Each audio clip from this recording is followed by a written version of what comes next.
So Todd Howard just did an interview, and for Fallout fans, it raises a huge question. Is Bethesda actually changing direction? This interview revealed Todd's and Bethesda's mindset. If Fallout 4 was the last Bethesda game that felt cohesive to you, handcrafted, intentional, complete, then you should pay attention to the tone here, because it's confident, not reflective or corrective, it's confident. That's interesting, especially after Fallout 4's Anniversary Edition update broke DLC access, destabilized mods, and it left PlayStation players dealing with entitlement issues for months. It's a situation that barely gets acknowledged in this interview. Instead, the message from Todd is clear, and the message is this: we are proud of what we are building. And I mean, Todd, you really shouldn't be. So let's look at what that confidence actually means for Fallout fans and whether Bethesda's direction is shifting at all. First, Starfield. Todd confirms they've been working on a lot of updates. He says they've held back from talking about them because other projects dominate the conversation. But now they're entering a phase where they are ready to show what's coming. He calls it soonish. No date or specifics, just a signal that something is being prepared. And then he drops the line that really matters.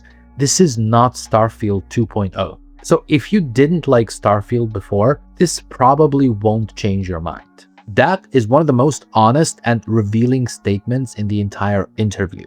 Because what that tells you is simple. Bethesda does not believe Starfield's foundation is flawed.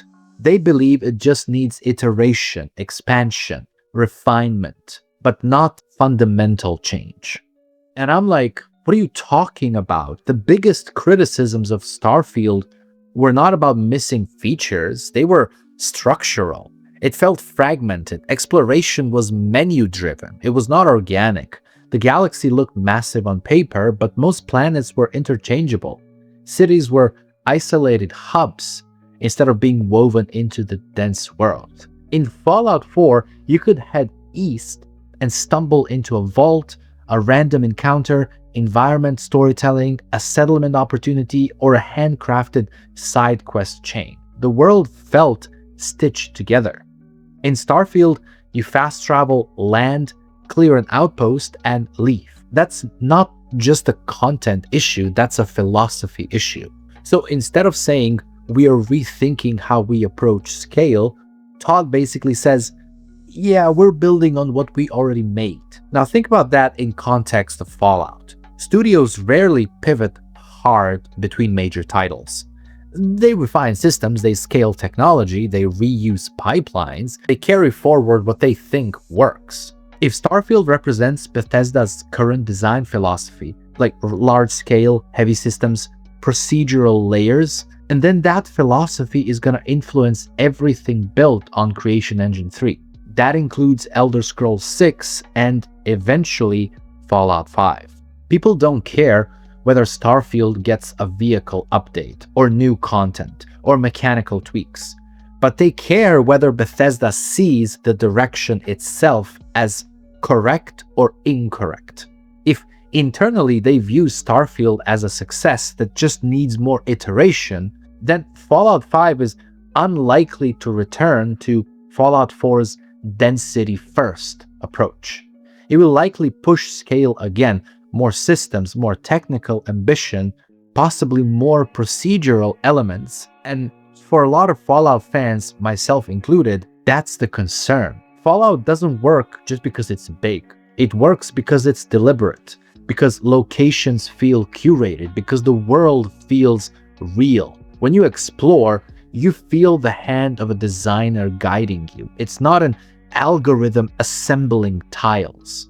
If Fallout 5 leans too hard into Starfield-style scale, that cohesion would suffer. Not because bigger is always bad, but because Fallout's strength has never been its size. It's been its density. So when Todd says Starfield is being expanded, not reinvented, that matters for way more than Starfield. It tells you that Bethesda believes their formula is fundamentally good. And if that formula becomes the blueprint for the next Fallout, the game could feel very different from Fallout 4. Not necessarily worse in every way, but more fragmented, more system-driven, and less grounded. For fans who see Fallout 4 as the last time Bethesda truly balanced accessibility and handcrafted world design, that shift would be a big problem. Okay, now Elder Scrolls 6. Todd says the majority of the studio is now on it. That's significant. That means real production. He says they've hit a major internal milestone. He confirms Creation Engine 3. He talks about rendering improvements, loading tech, object density near the camera. All of that sounds good, to be fair. But here's the important part. He says Bethesda has a style of game that fans expect. And there's still a lot of innovation to do inside that style. That's big because that's not a pivot, that's reaffirmation. So if you're hoping Elder Scrolls 6 or Fallout 5 is a massive philosophical reset, this interview suggests the opposite. It suggests continuity. And continuity is a double-edged sword. Fallout 4 worked. It wasn't perfect. The dialogue wheel was simplified, the RPG depth wasn't on the levels of New Vegas, but it was cohesive. It was handcrafted. It felt intentional. Gunplay was modern. The world density was stronger. Power armor was reimagined properly. Settlement building added systemic depth without sacrificing the world. That's why a lot of fans see Fallout 4 as the last great Bethesda game. Now look at Fallout 76. Todd talks about it proudly. He says it was incredibly hard. He says it's something he is most proud of. And credit where credit is due, Fallout 76 recovered from a disastrous launch. But the emotional disconnect remains. When Fallout fans ask for new Fallout, they're not asking for another live service season. We're asking for a world, a story, a handcrafted wasteland. Instead, in this interview, most of the concrete Fallout details revolve around Season 24, the Backwoods, Bigfoot, March 3rd, and that's fine for 76 players, but for someone waiting for Fallout 4, it feels like filler. And then there's the TV show, and this is where I feel things actually got careful, because Todd talks about how Season 1 had to get the tone right, and he calls New Vegas a minefield. He says they don't want to refute canon. He says there's an end in mind for the characters. That's reassuring because the show felt like, at least in some ways, it respected Fallout's identity, which is interesting because some fans feel the recent games drifted away from that identity. And then there are the remasters, and this might be the most important long-term signal in the entire interview. Todd says he softened on remasters after Oblivion Remastered, in his view, succeeded. He used to think games should represent their era. Now he sees value in modernizing them. That's pretty big, because I feel the remasters are the safest way for Bethesda to rebuild goodwill with Fallout fans. A Fallout 3 remaster done right would be an instant win for Bethesda.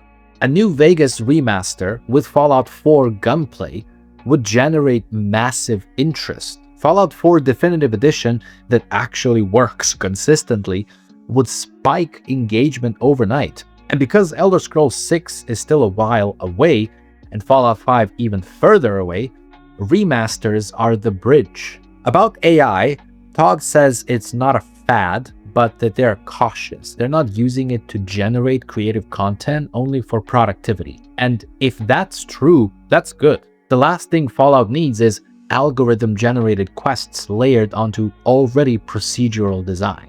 Fallout works when the world feels authored, not assembled. Zooming out, the interview doesn't feel like a studio scrambling, it feels like a studio confident in its path. They believe in Starfield, they believe in their engine, they believe in their live service approach, and in long development timelines. In their own mind, they are evolving, not declining.